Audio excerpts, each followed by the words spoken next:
We are live on the RotoWire Fantasy Baseball podcast brought to you by Underdog Fantasy and Fantrax. I'm Drew Silva. With me here is Ryan Boyer. It is the afternoon on Sunday, March 19th. We'll continue our category preview series on this episode with strikeouts. And as with home runs, the show we did last Saturday, we don't have to dig or pretend with this stat, so to speak. The strikeout is usually the best result of a matchup for a pitcher, unless I know you can turn a double play or a triple play.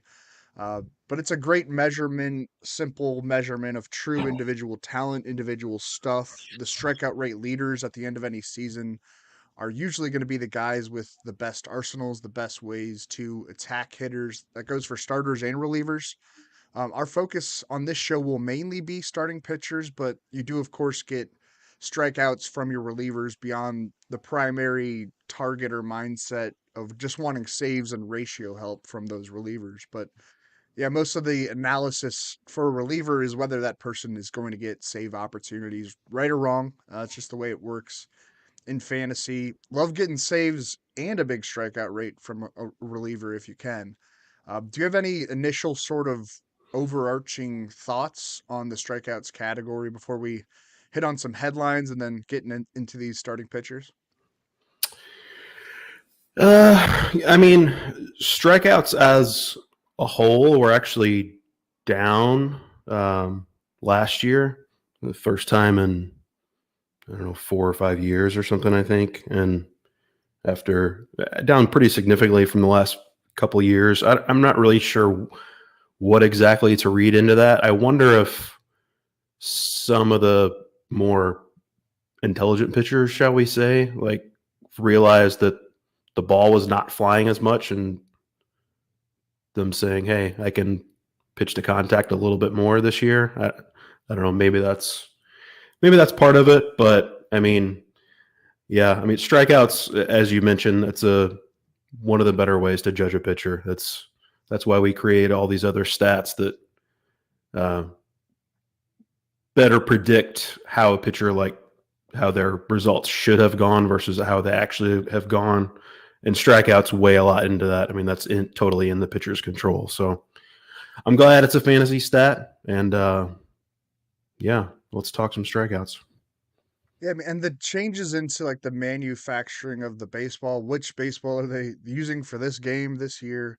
And I mean, you'd hear pitchers complain that the seams weren't high enough off the ball, and that could affect breaking stuff. There's also the sticky stuff thing, which I'm real tired of that storyline, but it seems to Apparently, be pop up. apparently they're going to crack down again this year. Yeah, fun. Hmm. But hey, that's a thing, and it helps you get more spin on your breaking pitches, and that can usually lead to more swings and misses. Yep. Let's hit on some headlines before we jump into that. What's the latest big baseball news from the weekend? I guess the good and bad of the World Baseball Classic. What an awesome event I think it's been so far, but there was another unfortunate injury there with Jose Yeah. Altuve. Yeah. I don't think Mark DeRosa is going to be getting any Christmas cards from Dusty Baker. He seemed like D-Row left Daniel Bard in a little too long when he clearly didn't know where the ball was going. Daniel Bard hits Jose Altuve with a pitch. We find out eventually that he has suffered a fractured thumb, and it sounds like it's a displaced fracture, so he's going to need surgery to repair that, which elongates the rehab process even more. I think they're expecting a minimum of 2 months. We've seen 8 to 10 weeks. Really a bummer for people like myself, who has drafted in 3 real leagues so far that have already at least completed the drafts or in the middle of the draft. Where you and I are in one that's ongoing. I think we're going to talk a little bit later. But and I have Altuve, I think, in 2 of those leagues. So, and I believe I used a 3rd-round pick on him for that. So basically this is me saying I want everybody to feel sorry for me. Yeah, but it's a bummer. Altuve He was fantastic last year. Like brought the stolen bases back. I mean, his OPS was like in the mid 900s. I mean, he was a legitimately awesome hitter. He's really figured out how to take advantage of those Crawford boxes. And I mean, like I said, the steals came back last year with the new rules in place. If he could keep that going, I think you have a good shot to be a great category contributor. But now, we're talking about best case scenario, probably June 1st. So Yeah. it's a bummer. Yeah, he'll have that surgery in the coming days, is what the Astros said after some swelling dissipates. And yeah, I think you could probably rule him out through all of April and May, most likely. Like probably the best case scenario would be that he returns at like the very end of May. And as you said, a tough situation for fantasy managers like yourself who've already drafted Altuve. Second base is pretty shallow as is. I like him as a target there, or did like him as a target there, just to Yeah. fill that hole on your roster and not have to worry about chasing second baseman down the board. He's probably the best option at the position unless you play in a league where Mookie Betts has eligibility there. Yeah. And now he's down for at least 2 months. David Hensley and Mauricio Dubois seem like the lead candidates to fill in at second base for the Astros. Hensley's like a pretty solid and very well-rounded hitter. Gets on base with some speed, not a ton of power yet in that profile. Dubois Yeah. is more of a defensive option if they go that route. I'm not like real high on either of them for fantasy, and if it's going to be sort of a mixing and matching situation, or the Astros come up with another way to handle that second base absence, playing time would be an issue. Um, Either of those guys really appeal to you. Maybe Hensley in like a real deep league.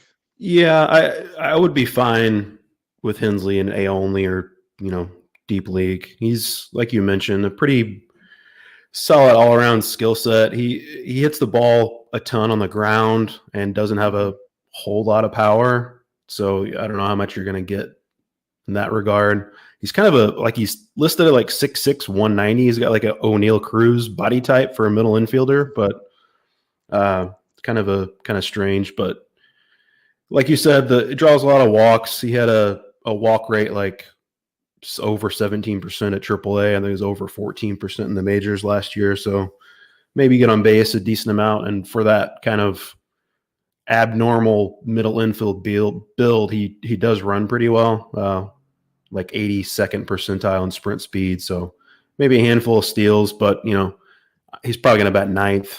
AL only is fine, but I wouldn't go anything beyond that.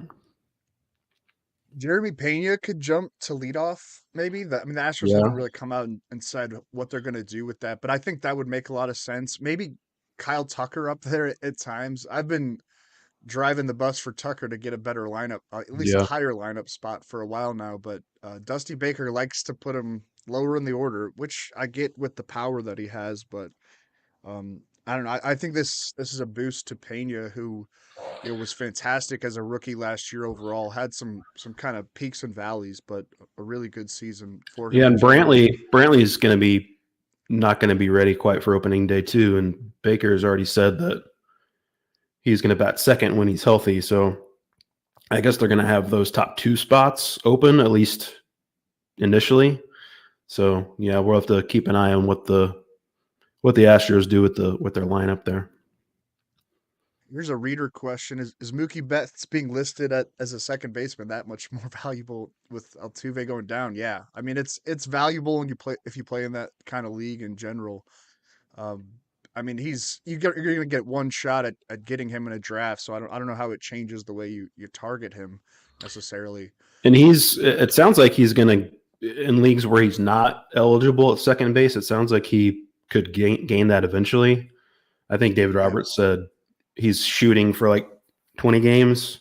So that might take a little while, but you're going to have, most leagues usually 5 or 10 games in season is when they gain that eligibility. So that'll be nice to have. Second base is, like you mentioned, it's kind of a weird position. It's very like there's a handful of really good guys at the top, and then some interesting guys late, and then in between it's just kind of So Hmm. maybe you can get lucky with one of those guys later on as your Altuve replacement, but you're certainly not going to replace his production either way. Jurickson Profar signed with the Rockies. 1 year's at $7.75 million contract. That was announced on Sunday morning. Makes all the sense in the world. Hey, the Rockies You did willed some that you willed that into existence, Drew. yeah. I mean, it was just an easy one to call. You know, they Yeah. had holes in the corner outfield and at second base with the injury to Brendan Rodgers. Sean Bouchard goes down. Randall Grichuk's not going to be ready for the start of the season either. There's lingering worry about Chris Bryant, and Profar can help at those spots with a decent bat that could get elevated as he takes half of his plate appearances at Coors Field. Had a 723 OPS and 658 plate appearances with the Padres last year. 15 homers, 5 steals, in 152 games. You bake in a little more power with the move to Colorado, maybe a few more swipes with the bigger bases. I wouldn't necessarily count on that with him. Still more of a deep league consideration, if at all, but his outlook has improved with Denver being the landing spot. Does he get turns at leadoff too? Like that could obviously help the fantasy output as well. Yeah, it sounds like they will. I can't remember. Danielle Allentuck, I think, one of the beat writers with the Rockies, tweeted it out that the expectation is that he'll play left field and bat leadoff. It's interesting that like Profar, viewed by many, including yourself, as a good fit for the Rockies and potentially other teams because of the versatility. But it sounds like they might do what the Padres did last year and kind of just keep him in left field mostly. Yeah. I know he had like the yips a few years ago. Remember that? So maybe he's not really viewed as a legitimate infielder anymore. He didn't play the infield at all for the Padres, I believe, last year. Right. I mean, So, he's at least an emergency option. right. But we can't Yeah. necessarily count on him gaining eligibility there, I guess.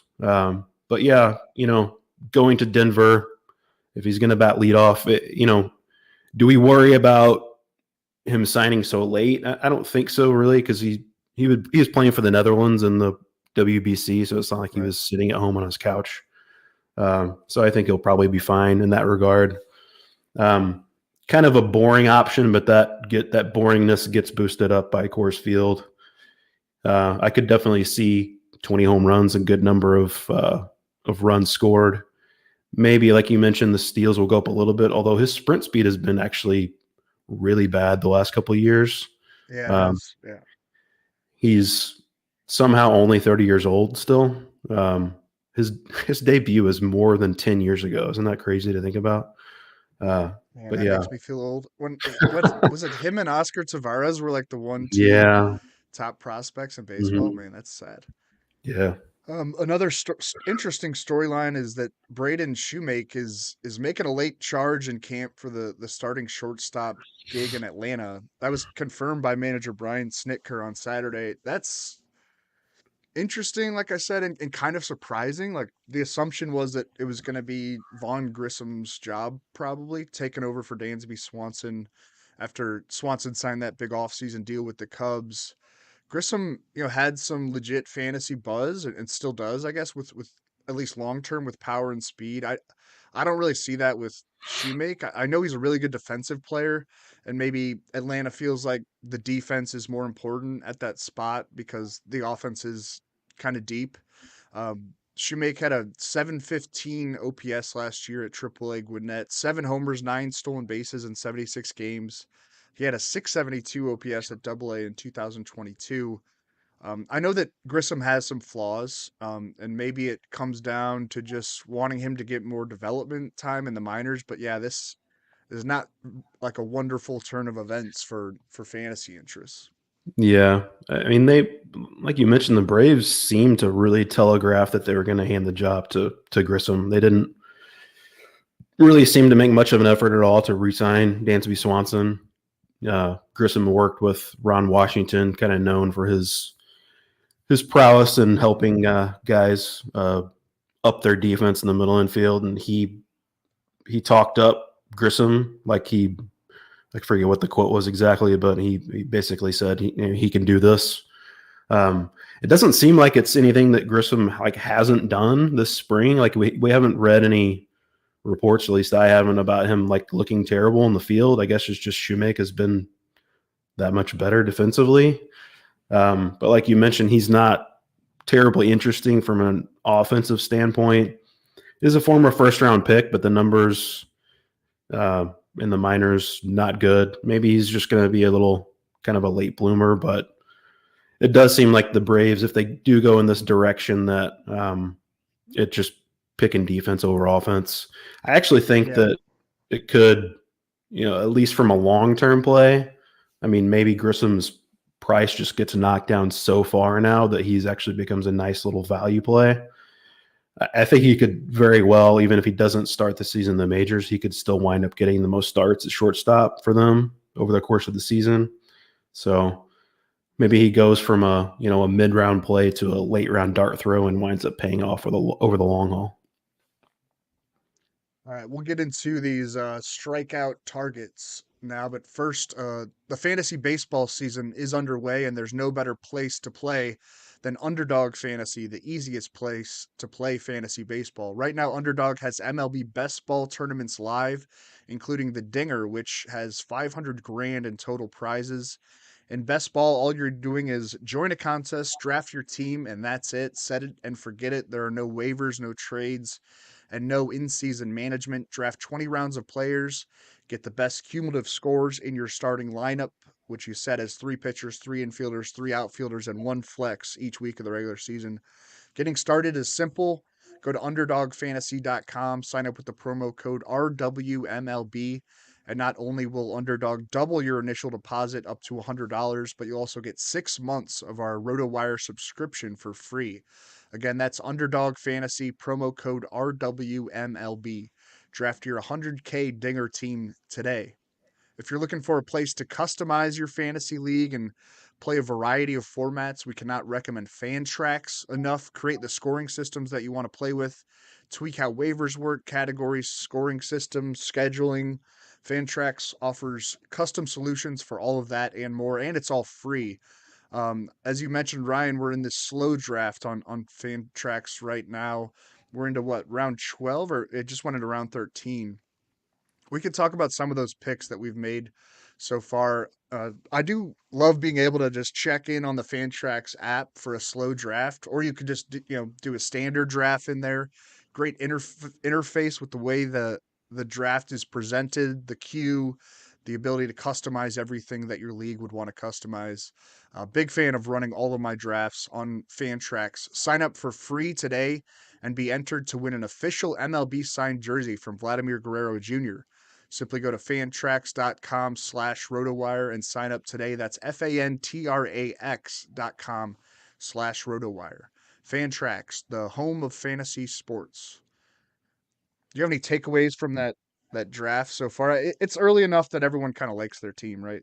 It's not that interesting of analysis. Yeah.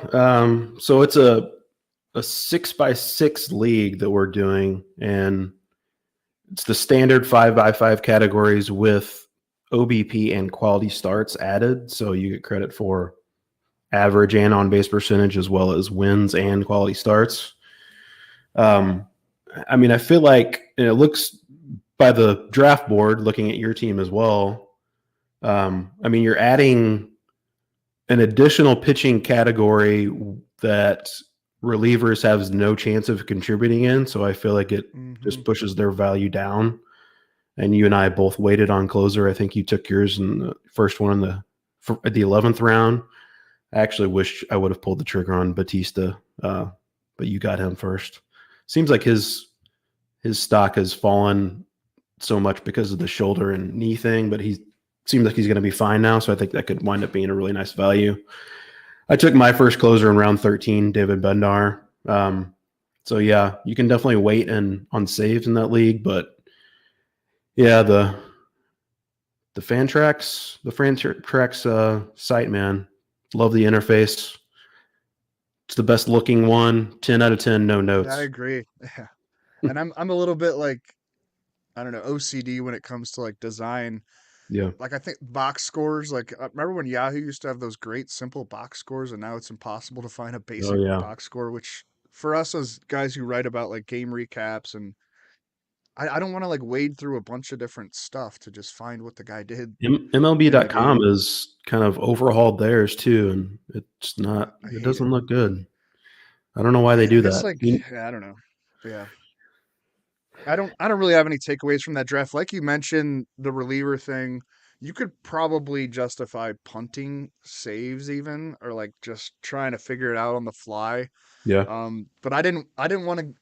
I don't know. I thought like that round 11 to 12 turn was the right time to just grab two, and focus on the rest of what I need in the rounds to come. Like I probably won't take another reliever. I might pick some up along the way as we move into the year. Uh, and I like my team so far, but again, we're pretty early on here, and the draft board is going to start thinning out a little bit, and we'll have to get creative. All right, let's get into Yeah. it. Sleepers, busts. Yeah, go ahead. Were we going to say something? No, you go ahead. Well, let's we've kept the people waiting long enough. Let's get into it. Sleepers, busts, deep league options for strikeouts. The leaders in that category from last year, I'll run through the top 20 real quickly. Obviously, some big names. Garrett Cole had 257 to lead the way. Corbin Burns at 243. Carlos Rodon, Aaron Nola, Dylan Cease, Shohei Ohtani, Robbie Ray, Sandy Alcantara, Kevin Gosman, Charlie Morton, Spencer Strider. Those were all the guys, 11 of them, that were above 200 for strikeouts on the year last year.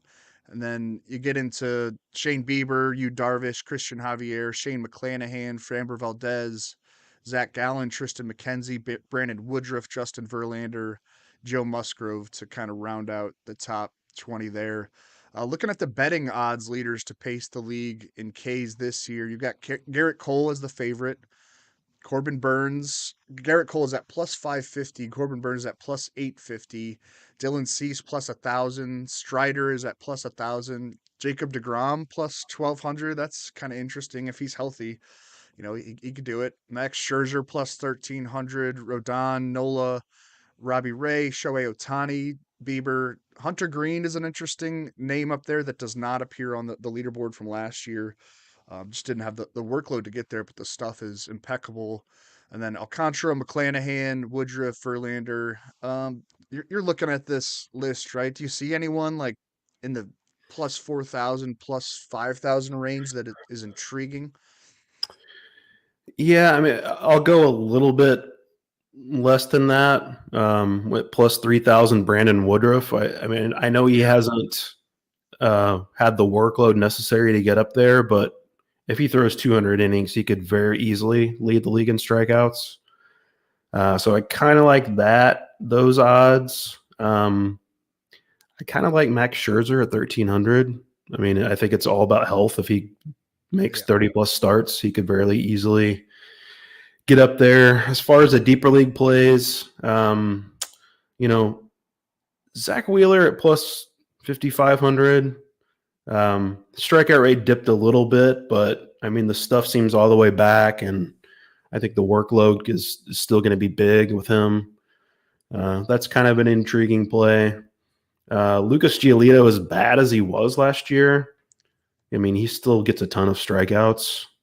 But if I'm being honest, I would be very surprised if the winner does not come from those first handful of guys, which I guess that's why they're given those odds. Makes sense. yeah. I mean, Julio Urias, I feel like has the stuff to do it, but he's a guy that kind of likes to generate ground balls. Yeah. And the Dodgers don't really push their pitchers. You got to think about workload too. Well, I guess Strider, made a charge to lead the league in strikeouts last year and didn't necessarily have a huge workload. Um, Yeah. I mean, but yeah, he had like almost 100 fewer innings than Sandy Alcantara and had like 5 fewer strikeouts. I mean, it's not like yeah, that's we're literally like the Cy Young winner. He had, which says more about, I think, Strider than Alcantara, but yeah, just a crazy amount of strikeout upside there if he gets the innings. Luis Castillo at plus 4,000. We talked about him as like or maybe Chris and I did as like a nice AL Cy Young long shot play. Not really a long shot, but I don't know. At plus 4,000, he's got the stuff and the situation there in Seattle to do it. Max Fried plus 6,000. Um, that's about it. There's some other guys on this list, but we're going to be talking about them as we move into these sleepers. All right, you're on the clock, Ryan. Give me your first sleeper in the strikeouts category. So I'm pretty sure I talked about this guy already on our wins category podcast a couple weeks ago. So I'm obviously all aboard the Reed Detmers hype train. I mean, something that did happen in between that podcast and this podcast. Uh, Jeff Fletcher of the Orange County Register had an article talking about Reed Detmers, and I think it was a start against the Dodgers. He was averaging 95 to 97 miles per hour with his fastball, 89 to 91 with his slider. He did have a velocity bump last year around midseason when he had that brief demotion to the minors, but those radar gun readings were even higher than that. Over the winter, he didn't say that he necessarily set out to up his velocity, but he did some training at Driveline, one other training kind of guru guy, and the velocity just automatically went up with him. 2.08 ERA, 0.77 whip, and a 17-4 strikeout to walk rate over 13 innings this spring. That 13 start stretch after he came back from the minors last year, he had 78 strikeouts in 71 innings.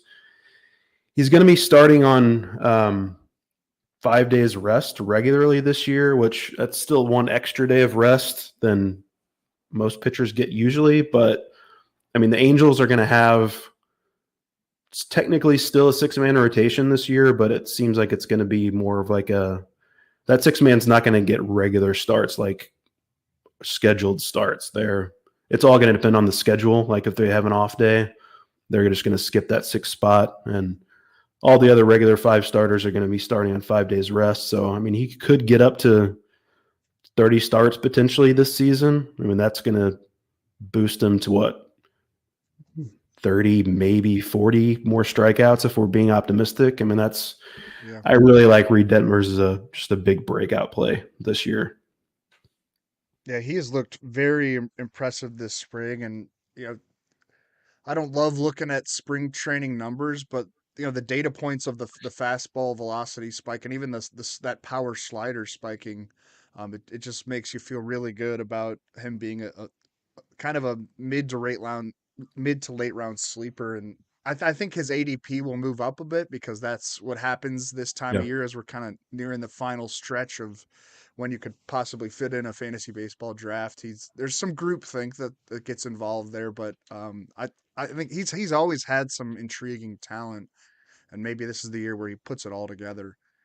Michael Kopech for me is my first sleeper. 2022 was supposed to be the big breakout year for Kopech as he moved into a regular starting role with the White Sox after mostly working in relief and being injured in the years before then. And he did perform well overall. A 3.54 ERA, 1.19 WHIP, 105 strikeouts in 25 starts, covering 119 in a third innings.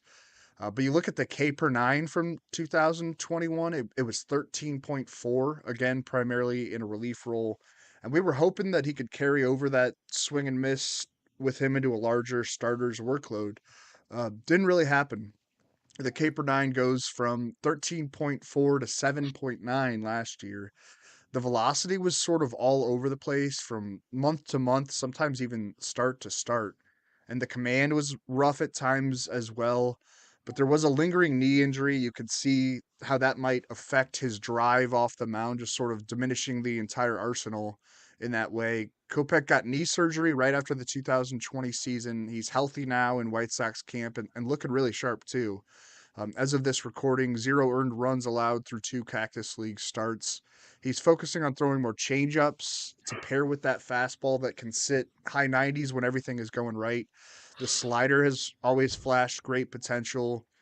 The control needs to be better so that his swinging strike rate can rebound. That was a problem last year, but you build better health into the projection, and I think you could see it all happen from an ERA and strikeouts standpoint. And he can hopefully be in line for a lot of wins too on a White Sox team that disappointed greatly last year, but certainly has a lot of talent all over the roster. Another jump in workload for Kopech, hopefully longer outings. That was also a problem last year, but there's a path here toward him being, I don't know, like the ceiling would be like a top 35 starter, or let's say top 50 more conservatively. And right now on our ADP page at RotoWire, the consensus says he's going outside the top 70 among starting pitching options, like right around Adam Wainwright, who seems to have trouble even hitting 88 miles per hour at the moment. I'll take the upside of Kopech over a lot of options that are down in that range of a draft. A very attractive late round addition for me.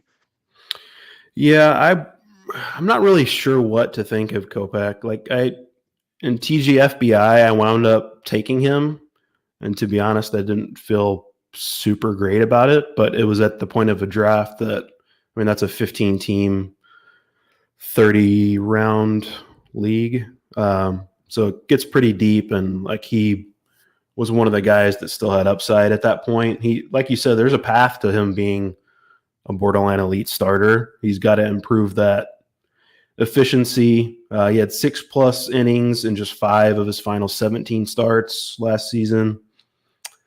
66 strikeouts and 77 and a third innings over that stretch. The control, as you mentioned, a question mark. Health, a question mark. But kind of slow played him this spring, but he's looked good since coming back. And it wasn't that long ago that, I mean, he was viewed as arguably the best pitching prospect in baseball. I guess it has been a little while now, but It his has arm, been, but yeah, I mean, his arm is still relatively young. Like he doesn't have that many miles in his arm, so hopefully he's got his legs under him. And like you said, I don't know what the likelihood is, but there is a path to him being like a top 40-ish starter. yeah. One other guy who has been a top 40-ish starter in the past, Eduardo Rodriguez. I'm kind of throwing 2022 out for him. He was dealing with some off the field stuff. It was kind of a bizarre situation that we never really heard the full story about. There was some speculation that we don't really need to get into, but he was away on an injury rehab assignment, and then he took some personal time off, and he just never really got going last year. The strikeouts weren't there at all, but I mean, this is a guy who in 2019 had 213 strikeouts, 544 strikeouts over 490 and 2/3 innings from 2018 to 2021. That's a 10 strikeout rate per 9 rate. Between spring training and the World Baseball Classic, he has a 13-1 strikeout to walk rate over 10 and a third innings so far this spring. So, Eduardo Rodriguez is a guy I feel like we've always kind of been waiting for him to take that next step to be like an ace. But even when he hasn't quite been able to do that, he's still gotten strikeouts at a really nice rate, and he's basically free in drafts now. So I think he's kind of a sneaky guy for as a strikeout target late in your draft. I mean, there was a lot to like about him this time last year.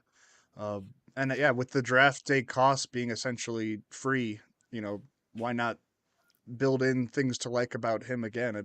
It's a good situation.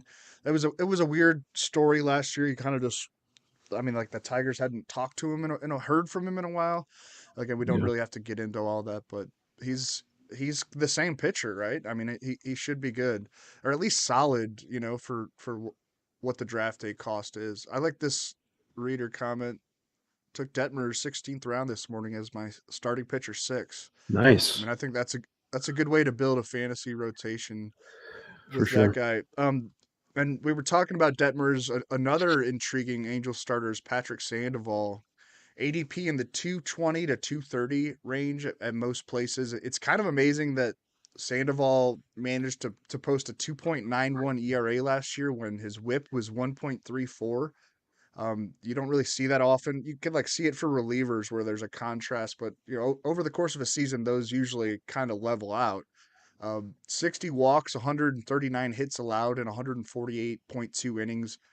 I would expect a good amount of ERA regression if he doesn't take a big step forward with the command, but I also would expect a spike in strikeouts because the stuff is really good. There was that start in 2021 where Sandoval generated 32 whiffs in a single start, and only a few pitchers have ever done that in a major league game. Garrett Cole had a 32 whiff game that year too, I believe, or maybe it was the end of the year prior. But it doesn't happen often. And Sandoval upped his slider usage to great effect. That's a really nice swing and miss generating delivery for him. The sinker and changeup are really good too. He's got an impressive array of pitches that move. The sinker and changeup are, like you look at the curveball spin too, 87th percentile among all pitchers last year in curve spin. The fastball is not elite, but it can touch the mid 90s and set up his other offerings. Just over a strikeout per inning last year. It was 151 Ks and 148.2 innings. I see that improving. And he's built up now to make the jump to becoming like a 180, 190 inning guy for the Angels in 2023. If he gets that kind of rotation and they wind up spreading their starters out, we'll see what happens with that. But I don't know. Don't draft the ERA thinking it's definitely going to stay in the twos with Sandoval, but the overall package here is promising, especially if he can rein in the control a little bit. Oh yeah, I'm totally with you on Sandoval. Like you mentioned, the walks have to get down. He's had efficiency issues, but like the changeup in particular is, I mean, it's legitimately like one of the best pitches in baseball. 2022, it had a 44.2% whiff rate. That was actually down from 51.4% in 2021. Among, yeah, just a crazy number. Among pitchers with at least 200 innings since 2021, he ranks 13th out of 114 pitchers in swinging strike rate. So, I mean, that's really, if you look at the swinging strike rate leaderboard, that's a really good indicator of, I mean, it's just littered with all the elite pitchers in the game. Like you can't have a good swinging strike rate and not be a good pitcher. Like you just can't fluke into that.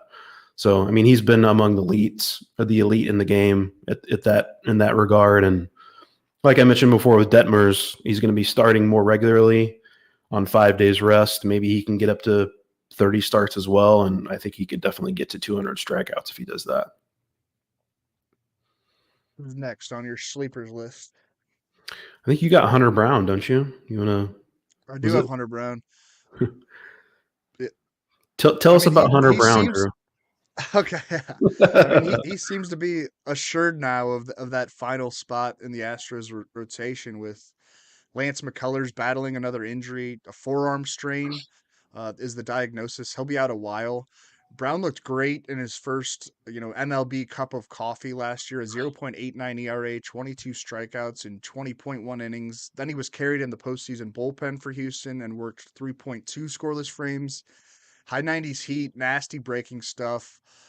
Another exciting young player for the defending World Series champions there. He was a fifth round pick in the 2019 draft out of Wayne State University. Posted really good strikeout rates in the lower minors and then broke through into the top prospect mix last summer at AAA with a 2.55 ERA, 1.09 whip, and 134 strikeouts in 106 innings before then making his way up to Houston in September. The improvement in his command last year was the biggest thing, and it's what you're encouraged about moving forward.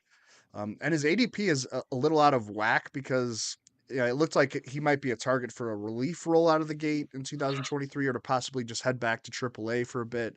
But here we are now in late March with Brown looking secure and a starting job for obviously one of the better teams in baseball, even without Jose Altuve. The current ADP shows him outside the top 200, but he will or should go inside the top 200 in most drafts that are going to be taking place over the next week plus, steering into opening day. I think he's a big talent, and he's starting to really find it. And he could be pretty special. Like the Astros need more great players. Yeah, I mean, you look at the just watching him live, the stuff definitely really pops. I am going to be interested to see how much of that control improvement, at least he showed in the at the major league level, is going to stick because he's been wild this spring. 4.4 walks per nine in the minors, just 6+ innings and 4 starts in the minors in 2022. He did spend a little bit of time in relief, so he didn't make a ton of starts. But I mean, he's kind of he modeled his delivery off of Justin Verlander. If you look at the side by side, I think Pitching Ninja has done that split screen before. They have eerily it's kind of like the Charlie Morton Roy Halladay thing from a few years ago. They kind of patterned his delivery off of his pitching hero, and got to share a rotation spot with him a little bit last year. It's pretty cool. But unfortunately, I'm not sure that the control is Verlander-esque. Maybe it'll get there. But yeah, from a strikeouts perspective, I could definitely see the upside for Hunter Brown. Hopefully that command and control will take a step forward. Yeah, I wouldn't expect Verlander esque type stuff, but Yeah, like even long term. But I think he's going to be pretty good. sure. We get into some deep league targets. Let's do it. Yeah, one of my, JT Brubaker. I feel like he's been kind of always a tweak or two away from a breakout and just hasn't quite gotten there. Consistencies, like he'll go through these stretches where he just does really, really well, piles up the strikeouts with a good ERA, but then he'll hit a rut for a while, and the numbers by the end of the year just don't look great.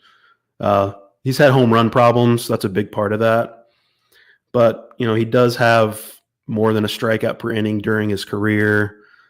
This spring in 12 and a third innings, he's got a 20-3 strikeout to walk rate.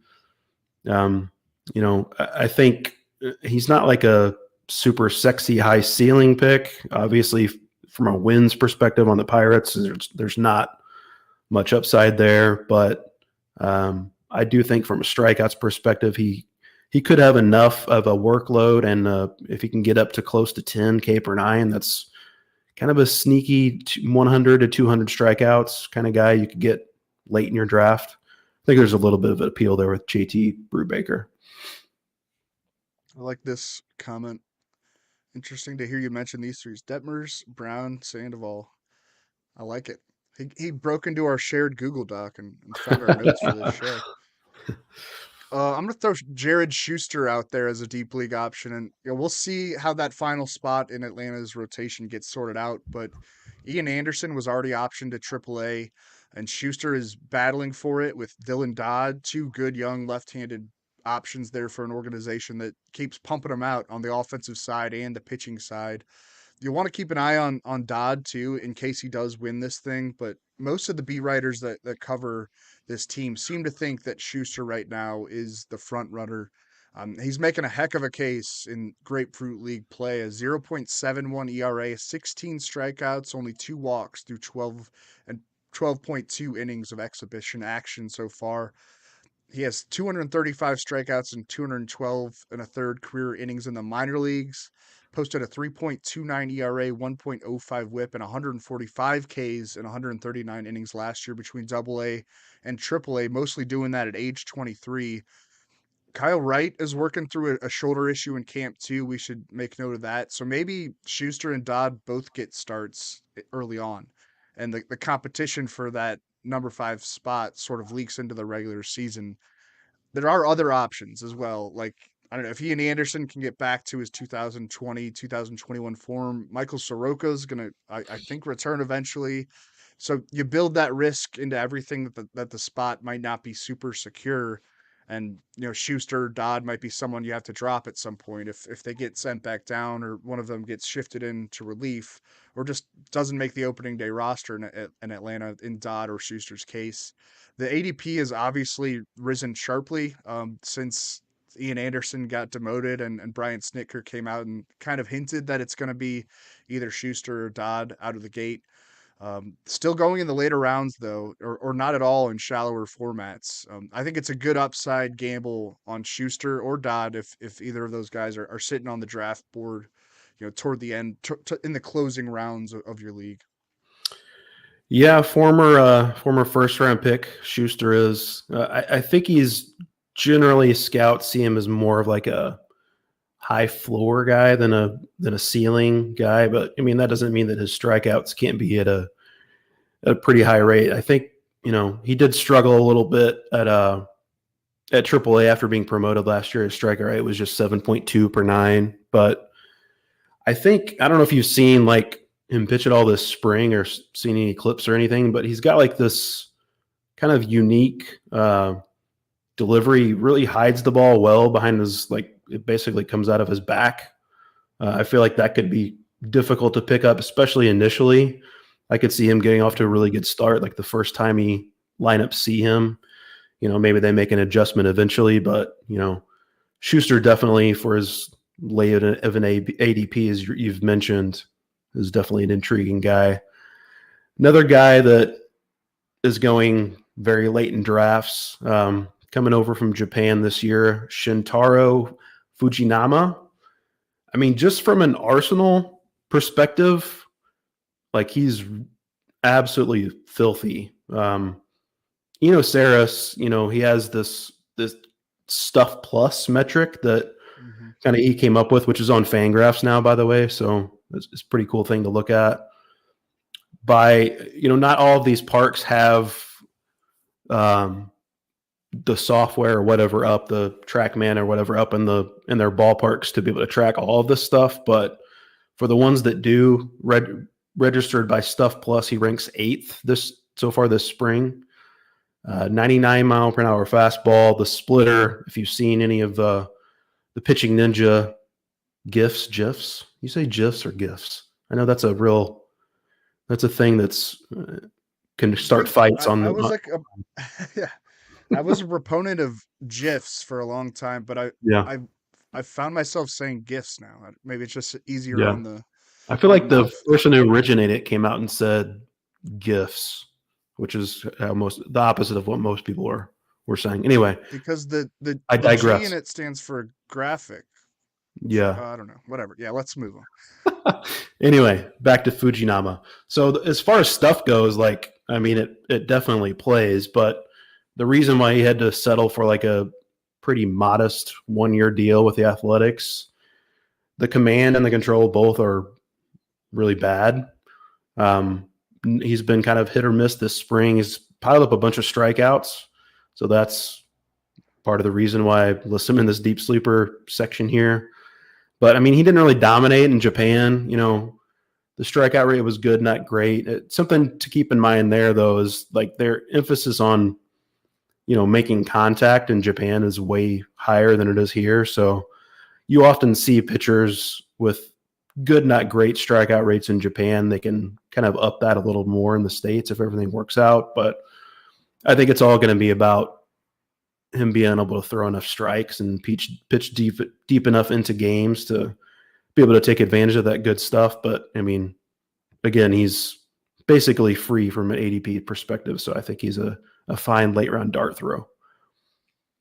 You talked about JT Brubaker. Ronzi Contreras is intriguing as well. Just had a really strong turn with the Dominican Republic in the World Baseball Classic. I think it was on Tuesday against Israel. He had 4 Ks over 2.2 innings, no walks, just one single allowed through 28 of his 41 pitches for strikes. Not that Israel has a daunting or had a daunting lineup to navigate, but good to see Contreras thrive in that kind of high pressure, high emotion environment at age 23. Now he's back in Pirates camp and likely to open as the number 2 or number 3 starter for Pittsburgh. 3.67 ERA, 90 strikeouts through his first 98 major league innings. He debuted in late 2021, made one start that year. His four seam fastball was hit hard at times in 2022, but it should be a better pitch for him moving forward. It touches the high 90s with movement. Like it kind of passes the eye test. The slider has a lot of movement. The curveball is a good out generating pitch too. He's reworked his changeup as well, and had success throwing that pitch in the World Baseball Classic. I like the arsenal. I like the poise. It can feel uninspiring to click the name of a Pirates pitcher in a fantasy draft. You're probably not going to get many wins, as you said with Brubaker, but the workload is building, and Contreras has the talent to make a sizable leap in 2023. ADP in the mid to high 300s, so basically free in a standard draft, and you can consider him a streamer if you like. Kind of play by ear with him. Matt Brash is another guy, and this is going to all come down to role. And right now, I don't think Brash can be projected to crack the rotation in Seattle. Luis Castillo, Logan Gilbert, Robbie Ray, George Kirby, and then sort of the same Marco Gonzalez, Chris Flexen battle for that number 5 spot, maybe. But Bryce Miller, Easton McGee, Emerson Hancock, Taylor Dollard are other options to emerge in that Mariners organization as well. So it's going to take a real push from Brash to actually get starts. He has been stretched out, throwing longer relief outings this spring. And I don't know, maybe the most likely outcome is that he does just work in mid to long relief, which is obviously not going to do much for a fantasy manager. But the raw stuff is crazy, and very heavy on inducing swing and misses. 62 strikeouts over his first 50 major league innings last year. He had a really good debut in a starting role last April on the road against the White Sox. 6 strikeouts over 5 2/3 innings, only one walk. A few more rotation turns came after that before Brash got moved to the bullpen, largely because the command was getting ugly and exposing him, to some crooked number type of innings. But you look at the minor league numbers, like I feel like I've just made a case to not draft him. But you look at the minor league numbers: a 2.52 ERA, 191 strikeouts, and 128 and 2/3 frames on the farm. That's for his career in the minor leagues. 191 strikeouts and 128 innings. I don't know. Maybe the Mariners like trade Brash because they do have a nice store of pitching depth, and I'd be a little worried, and maybe they'd be a little worried about his development getting stunted in the bullpen. But they do probably also consider him a possible future star in high leverage if he can rein in some of that command and keep the effectiveness of his breaking stuff.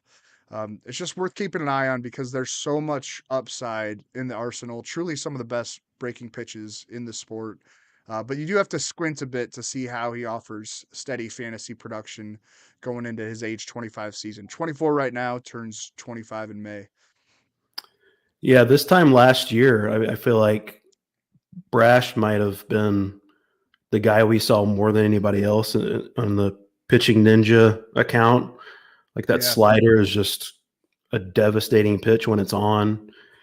He is able to spot the fastball high in the zone at like 99 miles per hour when things are going right. But, like you mentioned, the current control and command has just been really bad. That's why the Mariners were so quick to shift him into a relief role. But, as you mentioned, the back end of that rotation is not exactly settled.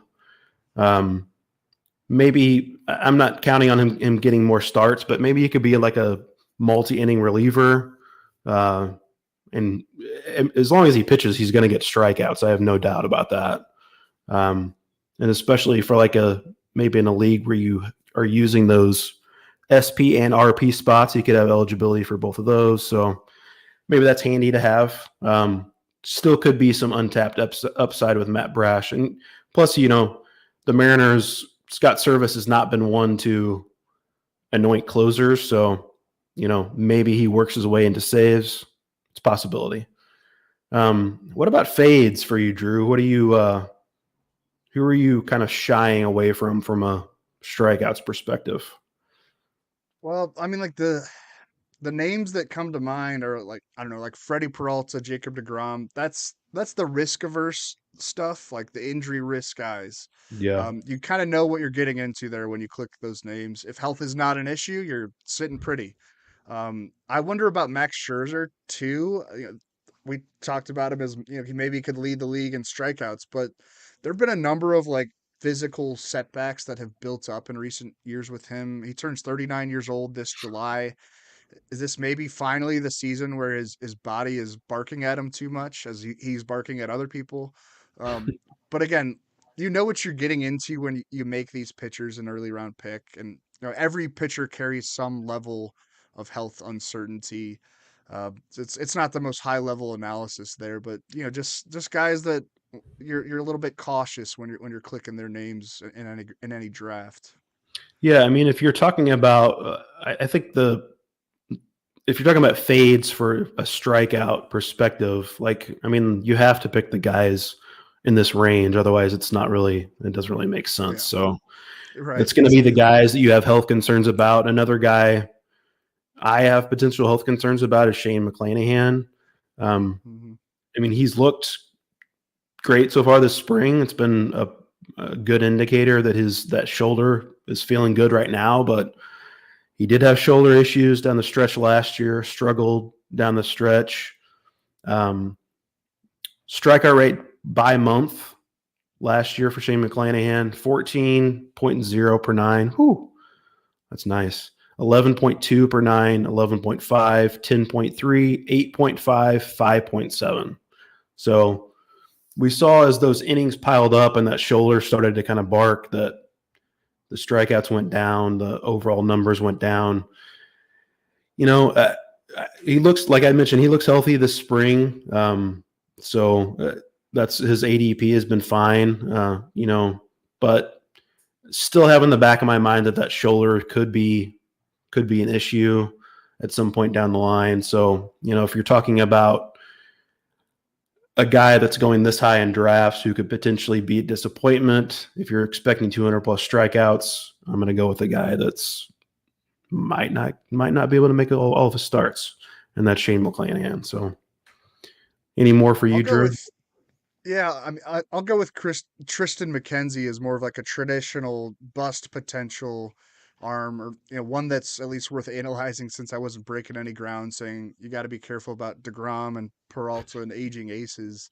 McKenzie's going top 100 overall, even top 90 in some leagues, after he put up a 2.96 ERA, 0.95 WHIP, and 190 strikeouts over 191 in the third innings last year for the Guardians.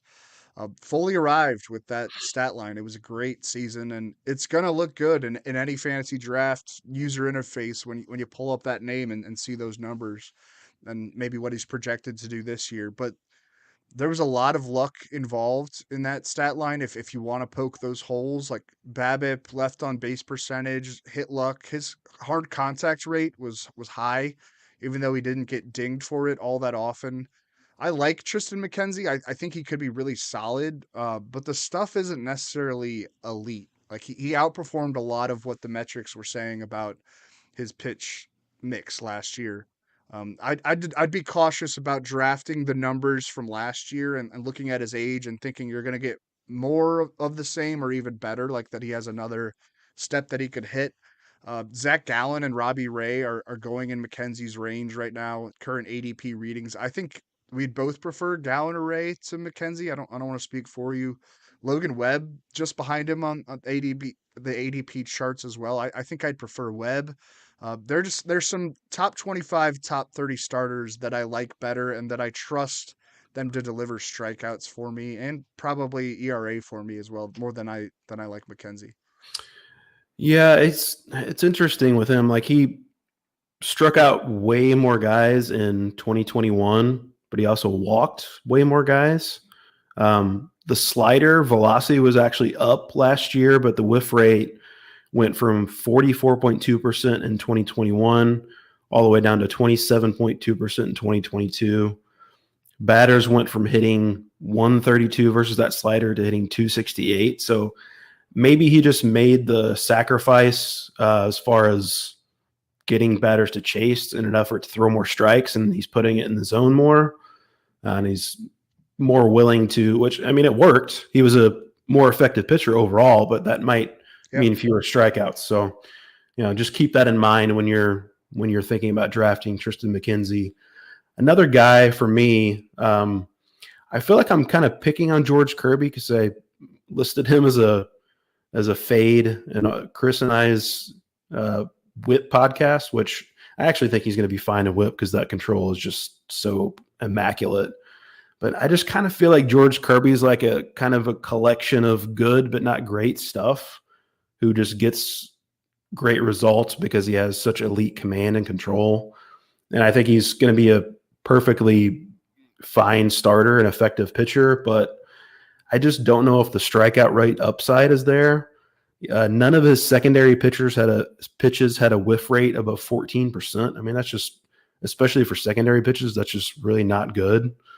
I don't know. I could see him being like a 3.50 ERA, 105 WHIP, which is great, but I could also see him like only striking out, 8 per 9, something like that, which is going to be fine. Like I said, I think he's going to be a perfectly effective pitcher, but I think the strikeouts have the potential to be a disappointment with him.